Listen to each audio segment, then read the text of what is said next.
নুন আপনার আছে, আয়োডিনটা ভারতে। ভিসা 100% স্টপ করুন। আর চিকিৎসা নেওয়ার জন্য করাচি আর লাহোরে। আসসালামু আলাইকুম, আমি আশরাফুল ইসলাম আমিন। স্বাগতম জানাচ্ছি নতুন আরো একটি ভিডিওতে। এই মুহূর্তে ভারতে যে পরিমাণ মিথ্যাচার করে আসছে বাংলাদেশের নামে, বিশেষ করে ইসকন ইস্যুতে ভারতের মিডিয়াগুলা যে পরিমাণ মিথ্যাচার চালাচ্ছে এবং ভারতের ক্ষমতাসীন দল বিজেপির নেতারা যে মিথ্যা রটাচ্ছে এবং ডক্টর ইউনূসকে বেশ হুমকি দামকি দিচ্ছে। সর্বশেষ এবার বাংলাদেশের সকল মানুষ সহ সার্জিস আলমকে এক দিয়েছে ভিন্ন রকম বার্তা। আমরা একটা ভিডিওর সামান্য অংশ আপনাদেরকে দেখাবো, তাহলে বিষয়টি সুন্দর করে বুঝতে পারবেন। নুন আপনার আছে, আয়োডিনটা ভারতে। আমি এখান থেকে দাবি করছি ভিসা 100% স্টপ করুন।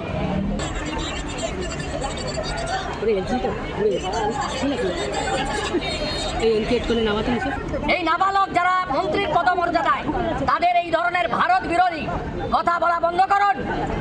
আর চিকিৎসা নেওয়ার জন্য করাচি আর লাহোরে যান। আমাদের প্রত্যেকের সঙ্গে বাংলাদেশের বহু মানুষজনের আত্মীয়তার সম্পর্ক আছে, শুধু আমাদের নয়।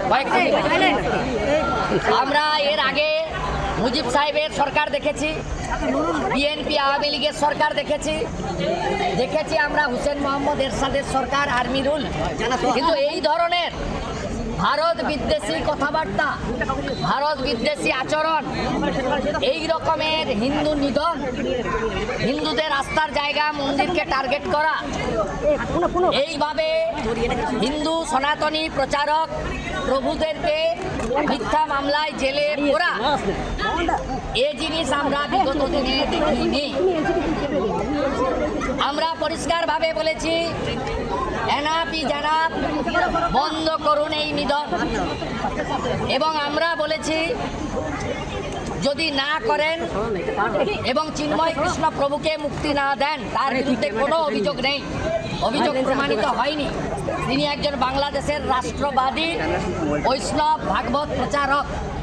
তিনি তার যত বক্তব্য আমি শুনেছি, তাতে তিনি বাংলাদেশের জাতীয় পতাকাকে কাঁধে নিয়ে সেখানে তিনি মুক্তিযুদ্ধের পক্ষে আমার মাটি আমার দেশ, বাংলাদেশ ছাড়ছি না ছাড়বো না স্লোগান দিয়েই করেছেন। তাই তাকে যে অপবাদে করা হয়েছে, এটা সম্পূর্ণভাবে তালিবান, আইএস এবং মৌলবাদী শক্তির পদধ্বনি শোনা যাচ্ছে। বাংলাদেশের তত্ত্বাবধায়ক সরকারের এক প্রশাসক, তিনি ক্যাবিনেট মন্ত্রীর পদমর্যাদার সমান, তিনি আজকে সরাসরি।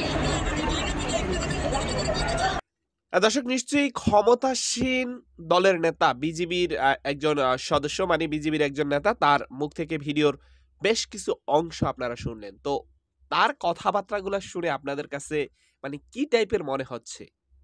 তার মধ্যে কি কোনো প্রকার মানুষত্ববোধ বা এমন কোনো কি কিছু রয়েছে? আপনার কাছে কি কেমনটা মনে হয়?